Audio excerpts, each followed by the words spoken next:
we are talking about just about where the Queen of the South will rise up and the demand for a sign. Okay.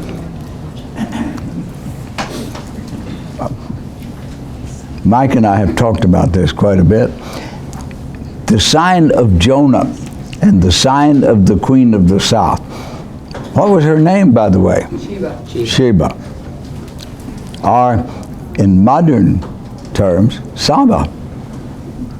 There is a place called Saba.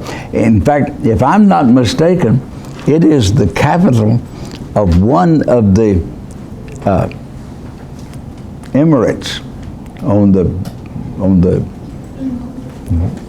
what is it, the Gulf of Arabia, the Sea of Arabia, the capital, and it's the same word. See, it's easy to drop a sibilant out of language. Okay, the sign that's here is not what it is when Jesus uses this same illustration in other Gospels.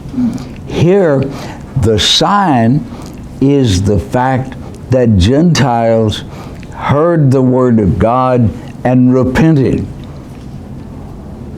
Now that was what the reason God sent Jonah to Nineveh, was so that they could hear His Word and have an opportunity to respond and repent. And what Jesus is saying here is, when we all are raised up on the last day to judgment, the generation of Ninevites and the generation represented by the Queen of Sheba will be witnesses against your refusal to repent. Now, I want to emphasize that because one of the hardest things in teaching is making distinguishing between things that are very closely similar. Very closely similar, but are different. And if God had not wanted to teach a different thing with them, He would not have made them in a different context. We tend to want to generalize, and I don't know how many times I've said that, probably close to 1,000 to this group. But remember, God is the God of differences as well as He is similarities. And we get into trouble when we want a one-size-fits-all interpretation. God put these little different contextual settings because He had a different message. And that's the message here. And the Jews did not like it. Remember how often, and I'm trying to remember, I can't even remember, I had a little flicker of remembrance and I can't remember where, until He says something that indicates that the Gentiles, I was in the preaching of Jesus, the Gentiles were more receptive to God's Word than you are. That was something that the Jewish religious and political leaders simply, it outraged them. They didn't even think clearly. Jesse? Because of their knowledge of the Scriptures, when Jesus pointed out a different angle or a different application, they said, who are you to do that? We're the ones that know this kind of stuff. And that kind of stuff outraged them too. Oh yeah, well that's what fueled their outrage. is Their pride over what they you, pipsqueak, upstart, who are you to tell us what the interpretation of God's Word is? Well, if it is really an interpretation of God's Word and not just an opinion, truth is its own excuse for being.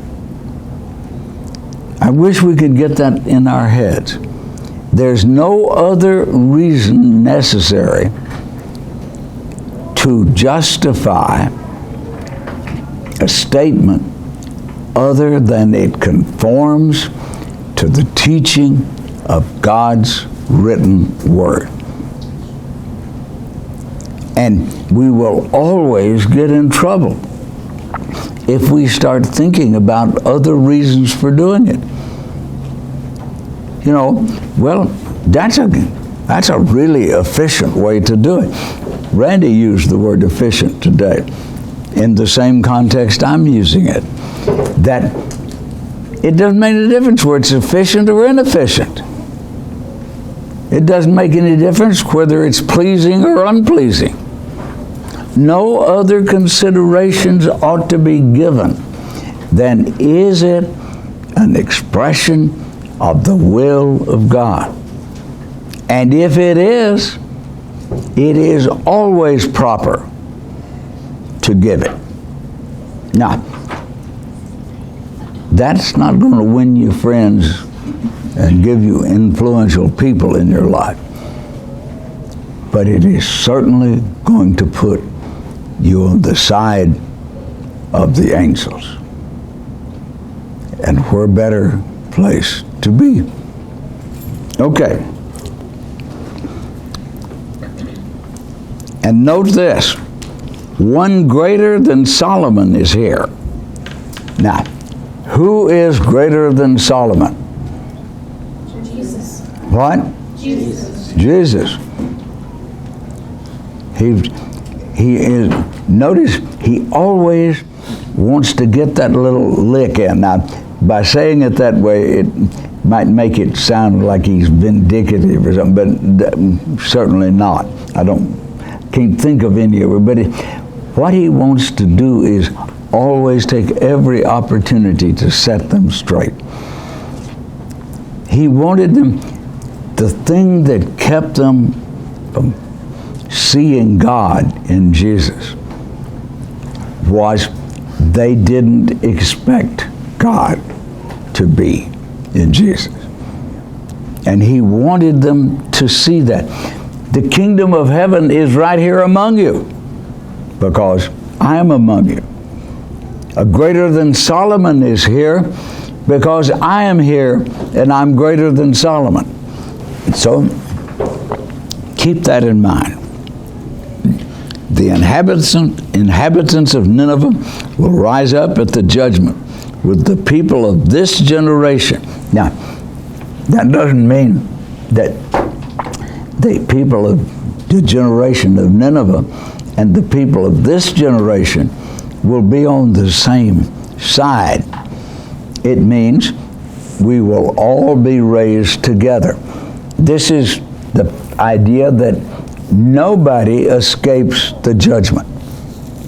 Peter says, if the judgment of God begins with the household of God, how much more rigorous will it be with those who are not of the household of God?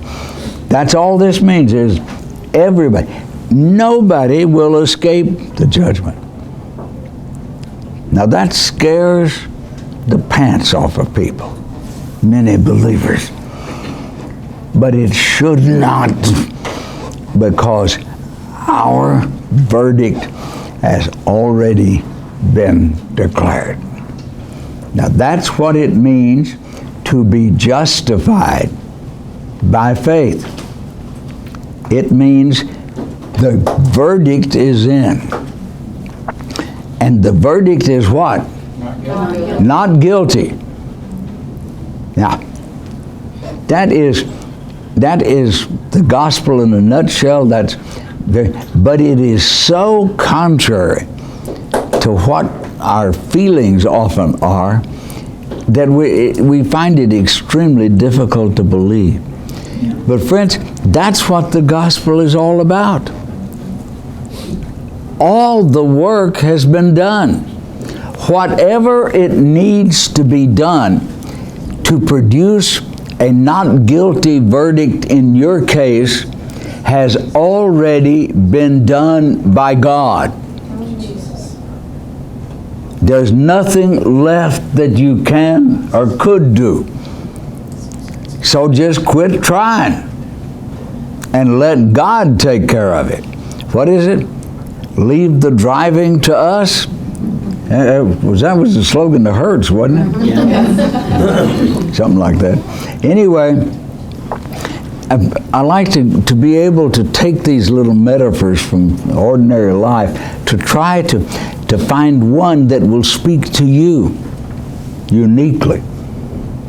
Because we all need a unique speaking to.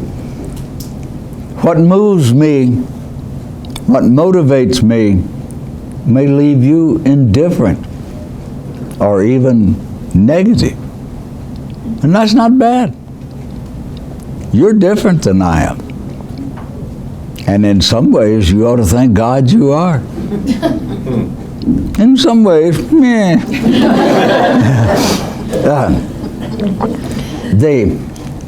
But that's what's involved here.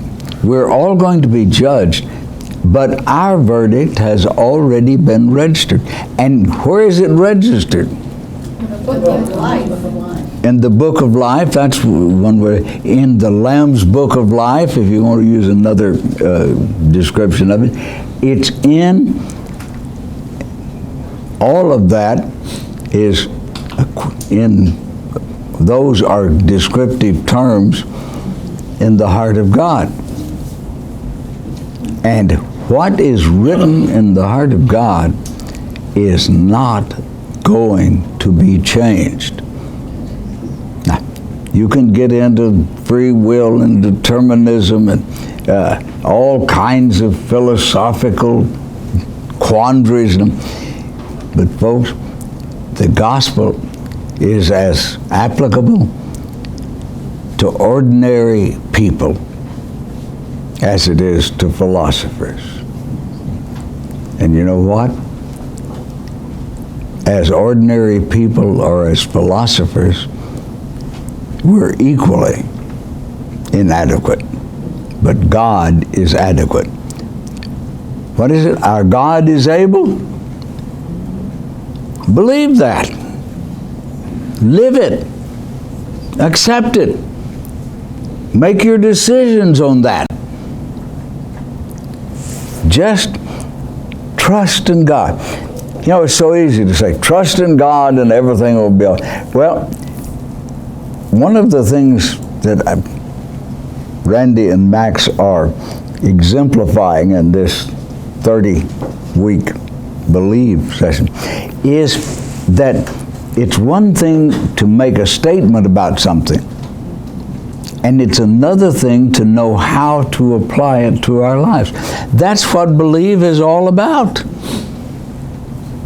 We know that there's not a truth that they are covering that most of us don't already know. We just don't know how to put it into our lives. That's the reason I teach. Jesus said, or Peter says, I want to stir up your pure memories to remember, paraphrase, what you already know. Very few people don't have, at some level in their life, in their thinking, a fairly good knowledge of where they stand. Now,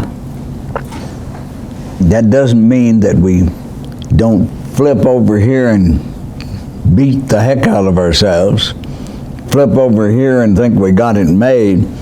We're flip and flop all over the place.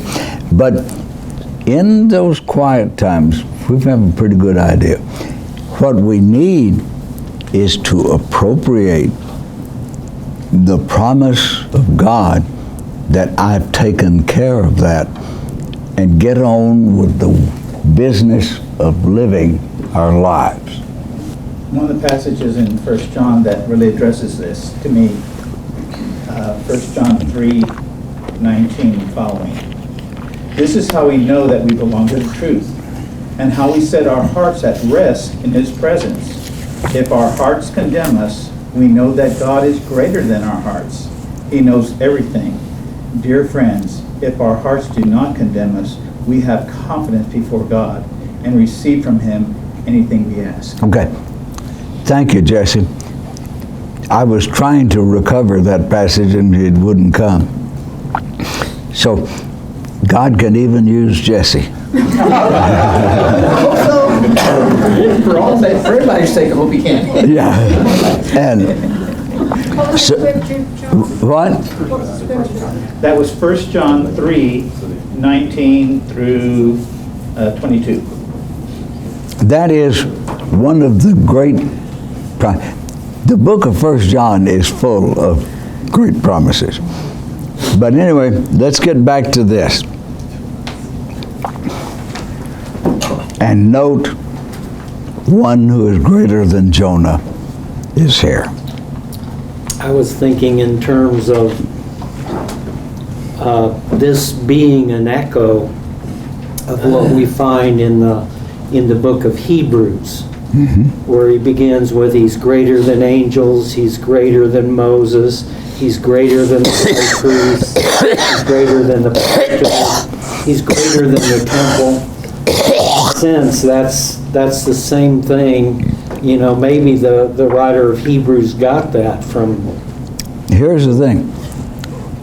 I think that all the gospel, all the biblical writers, New Testament writers, got it from the same source, and that's the Word of God. Yeah, I think that's what gives a unity or a harmony to their teaching, is they all were drinking of the same fountain. And oughtn't to surprise us. But again, notice it's the little subtle differences that's important.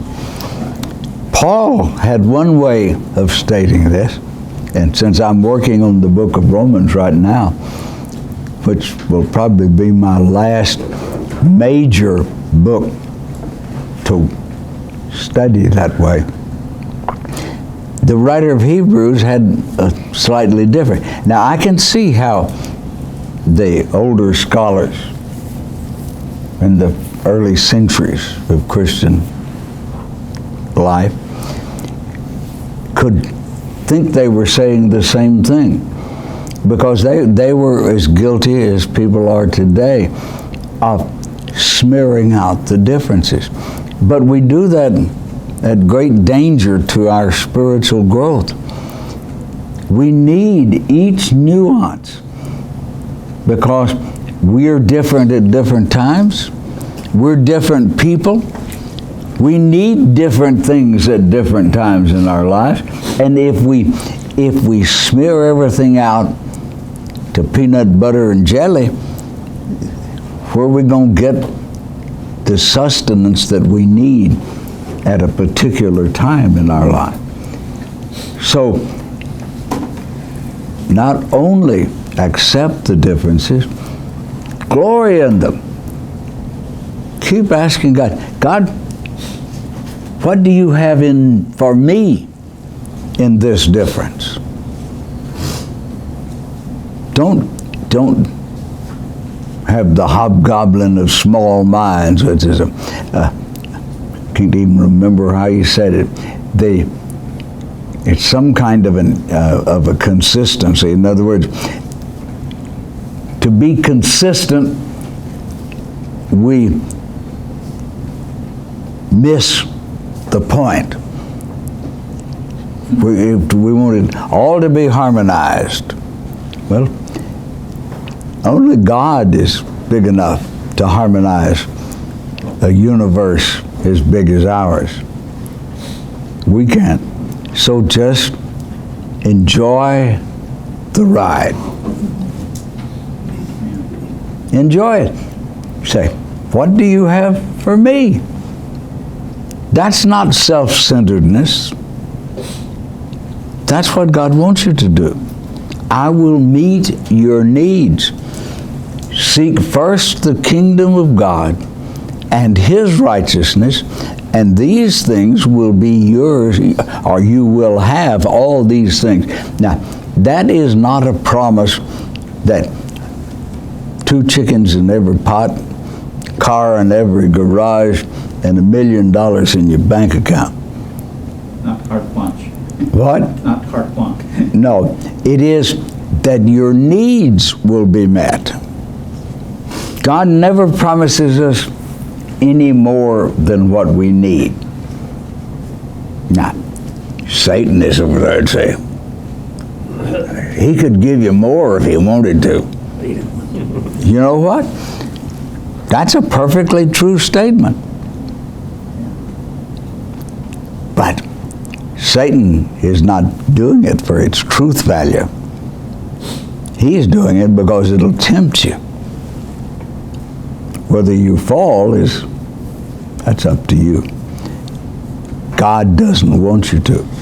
He said, trust me. Okay, let's go on.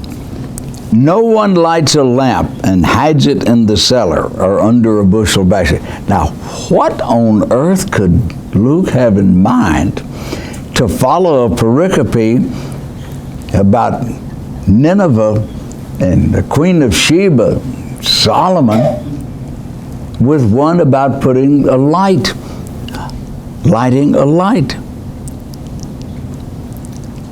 Now, anybody? Jesse, just be quiet. Me too. What? Me too. You too. What's the connection? Okay, well, I'm going to try to help you do your own thinking here. I may just get in the way. What was the central purpose of the Jews, of the God's covenant people, living in a pagan world? To be a light. What? To be a light. To be a light. Now, what does that mean, though? See, that we're still in the metaphor. A guide. What? A guide, an example for other people. Well, it's more than a guide.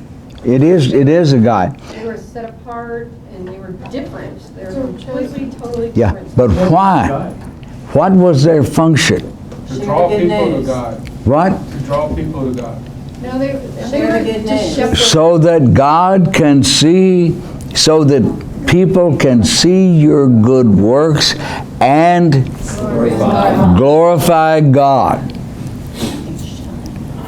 There's many places in the Old Testament where that purpose is. They were to cause the Gentile world to say, what a God you serve. And yet they behaved in a way that caused the Gentile world to say, what a God you serve. Did you get the difference? That is the sign. That's the connection here. See, Nineveh, the people of that generation in Nineveh, they saw the God and saw the God working in Jonah and responded to it. Sheba saw the God work. But this generation of Jews and so many generations before and after did not. This is one of the things that I sometimes could weep because of. I've often meditated upon Jesus when he wept over Jerusalem and said, how often would I have gathered you under my wings like a mother hen, but you would not. Been working with a person, and that's as close as I'm going to come to describing them, who in many ways are their own worst enemy. And was trying to get that person to see that God was on their side and they just couldn't do it. And it made me cry inside because you would not.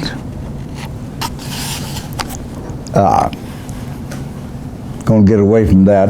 That's too depressing to me personally. Okay. No one lights a lamp and hides it in the cellar or under a bushel basket. Now, they didn't have a word for bushel, but they had a word for basket. And so, what do you do when you have a lamp? Now, they had, of course, oil lamps. They burned olive oil. And how many of you have seen the little first century lamp that I brought back from Israel? And you think about that. Now, one of those, I believe that I read someplace, had a friend, one of my strange friends, who researched it for me. And do you know what a foot candle is?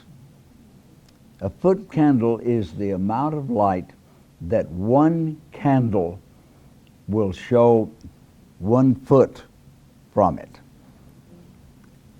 Guess what he did? I don't know where he found it and bought it, but in the mail, no return address, nothing on. It was a wax candle in the shape of a human foot, and it said 1 foot candle. You see the kind of friends I keep, and so that's the idea.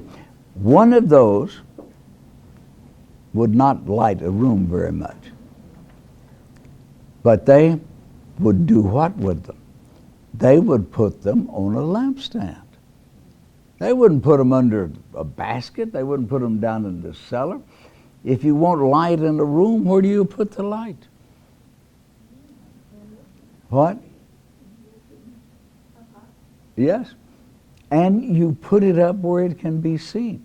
Now, when Matthew uses these statements of Jesus, he's putting them in the context of the idea that if you cannot hide the light, he's not talking about intent or like that. He's saying a city set on a hill cannot be hidden. Remember when we lived in Albany, Texas, and I was going to graduate school at Abilene Christian University, there was a place about halfway between Albany and Abilene where you went up on the highest point between the two towns and looked back, and there was Abilene all the way from horizon to horizon. You couldn't have hidden it. It could be cloudy, it could be foggy, it could be raining, but you couldn't hide it. And that's what Matthew is talking about. Jesus here is talking about intent, about what we decide to do. So, if we had a light, and we are a light, don't hide it. You can. See, you can't hide a city, but you can hide your light. Jesse, you look like you want to. And Jesus says that we are the light of the world. It's the same reference. He has placed us to be a light. Yeah. Almost whether we like it or not, we are the Yeah, but you may have missed the distinction I'm trying to make, though, Jesse. I'm trying to make the distinction between Matthew's use of it and Luke's. Luke is saying, Matthew is saying, you can't hide it. But Luke is saying, you can, but you oughtn't to. That's those little differences. Is he not trying to illustrate the difference between, if you're thinking of true things, then you're going to be light. If you're thinking of things that are not true, you're going to be more darkness. And isn't he contrasting that with the demand for a sign? These Gentiles responded to the light, but the Jews are going to be judged based on the fact that they've had a greater than these come. Yes. And they're responding in darkness rather than in light. Yes, this is, you're right on. In this context, the contrast is, you generation, this generation has had the greatest light of all, and they did not perceive it. The light shined in the darkness, and the darkness did not, and now, translation difficulty, the darkness did not, I translated it, overcome it. I think that's in John's prologue of the gospel, his gospel, is what it means. Now, But they tried to overcome it. yes. Now, this word can mean apprehended. And the problem is, there's no single word or single concept in English that will allow both of those meanings to be true. And I think, what? I see what's going on in our nation right now, and people are trying to hide that light. Non-Christians are trying to, no prayer in school, you can't say Christmas, anything that pertains to Christianity, hide that light. That might offend somebody. Okay. Yes, now, but here, he's not talking about the, how shall I put it, the enemies of the gospel. He's talking about people that should be friends of the gospel. And people are being intimidated. Yes, here's the thing. Yes, yeah, but that's not the core of what he's teaching here. He wants it, he is condemning the religious, political leadership of that Jewish people at that time for not either apprehending or either perceiving or apprehending the light.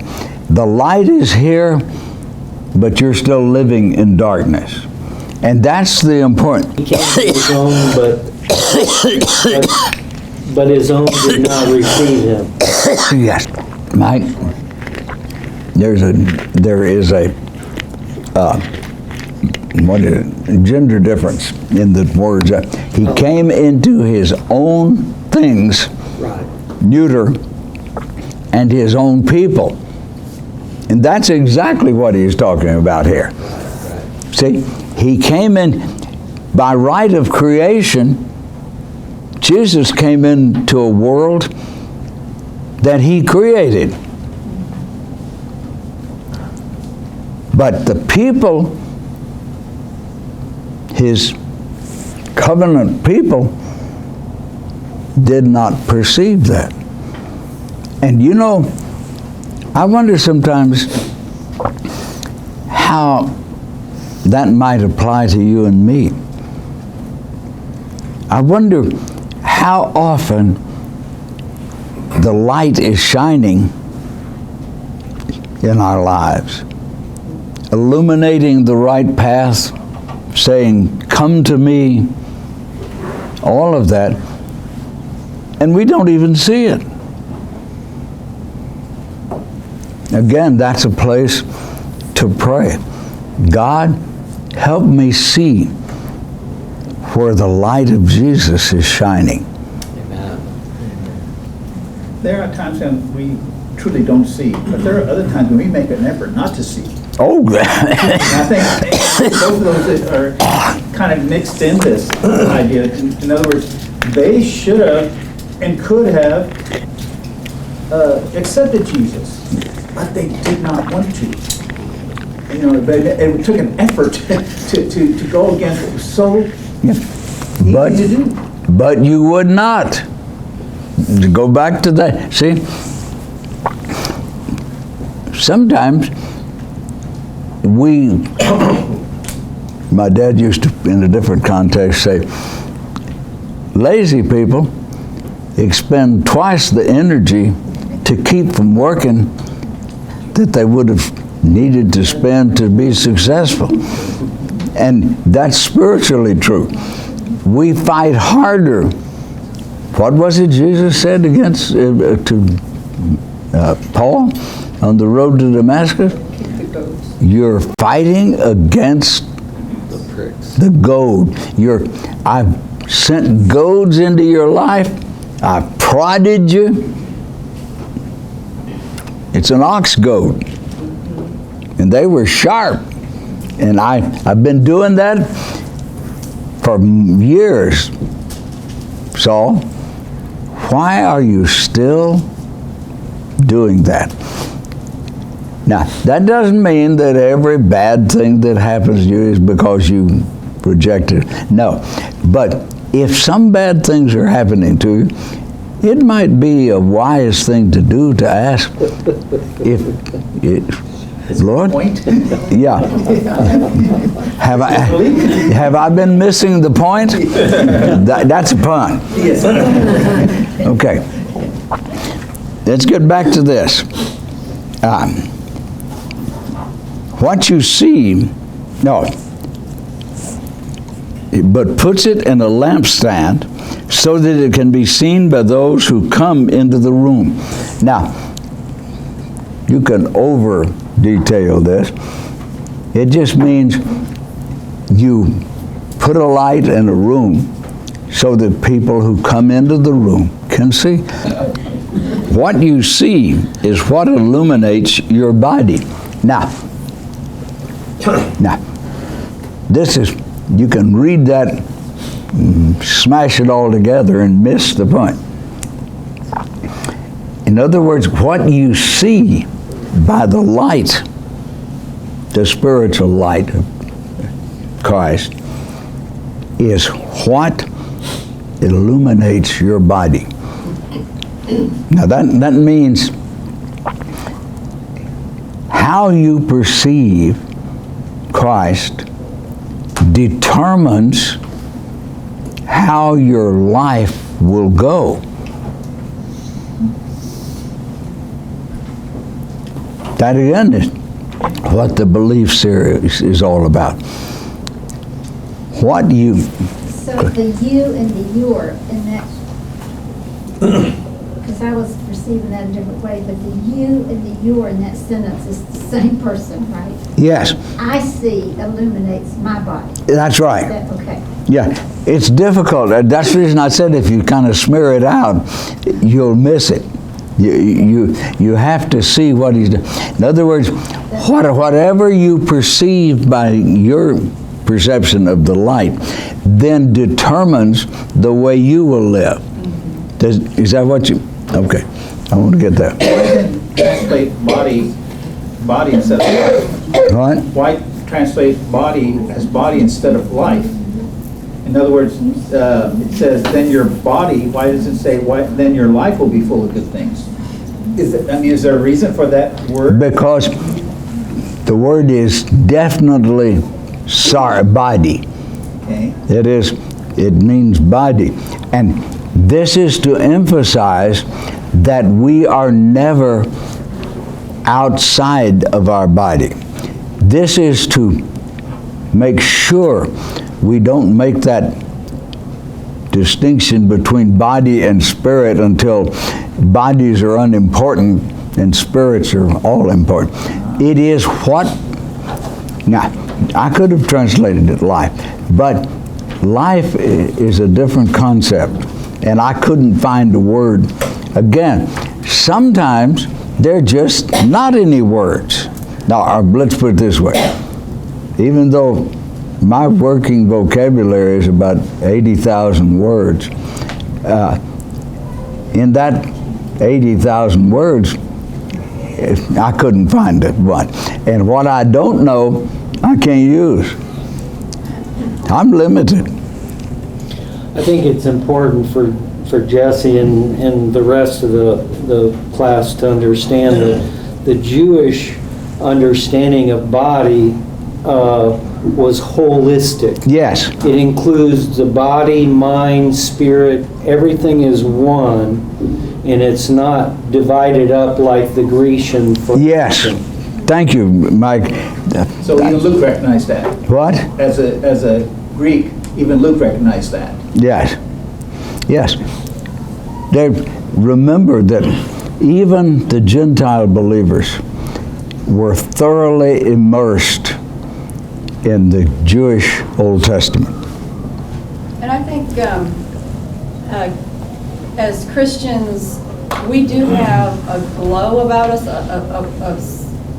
We exude, a robust health.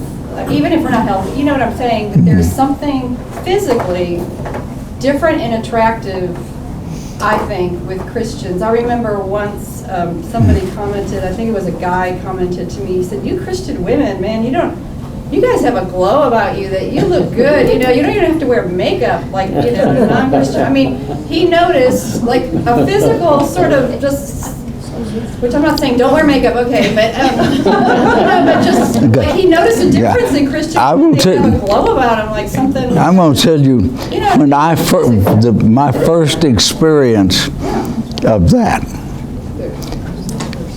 when we were working, as we did, I went 3 times into the area around, do you know where Tammuz in Chile is in Mexico? South Central Mexico. Where is it? Tammuz, Tamuzunchle. It's on the Rio Moctezuma, right on the road that Cortez took from Veracruz to Mexico City. Yes, sir. Ciudad Mexico, right there, where he crossed the Rio Moctezuma. Now, we were working with Indio congregations, that is, congregations of native, they were Mayans, they were Incas, most of them were Mayan descent. And in those groups of people, if you walk down the street, you could pick a Christian out of the general population. They glowed. Now, I'm going to share that with you. Each one of us, there was about, maybe 10 of us? 8, 10, 12, I can't remember. We could all get in a Chevrolet Suburban with a shoe spoon. But we were just happening one night when we would get through with the work we did during the day, we were all sitting around our motel, and somebody said, "Have you noticed something?" And they had noticed that. They just glowed, because when the spirit is renewed, so is the body. And that's body in that all-inclusive idea. And that's included here. he says, if what you see is true, then your body will be full of good things. Now, there's not any other word than just good things that I could come up with. It just means it will be, if you say full of good, that's, well, it's too abstract. It's things. That's the reason I included the word things. It is specific good things. It's not just you'll have some kind of a good feeling. Feelings, schmeelings. We're too much want to live at the level of feelings. We need to realize that God gives us specific good things in our life. And He may give you good things that are good for you that I'd be indifferent to. So enjoy them. Any good thing that happens to a Christian, a believer, I'm getting to where I'm trying to not say Christian anymore. Not because I think it's a bad term or anything, but because I want to emphasize it's believers that we're talking about. Not somebody that's got a name, but somebody that's got a faith. And so enjoy. Every good thing that happens to you as a believer is a gift from God to you. So could we use the word blessings? Yes, except that opens a can of beans that can be confusing. Blessings in the context that those things come from God. Yes. Okay. If what you see is true, your body will be full of good things. But when what you see is untrue, now notice true and untrue.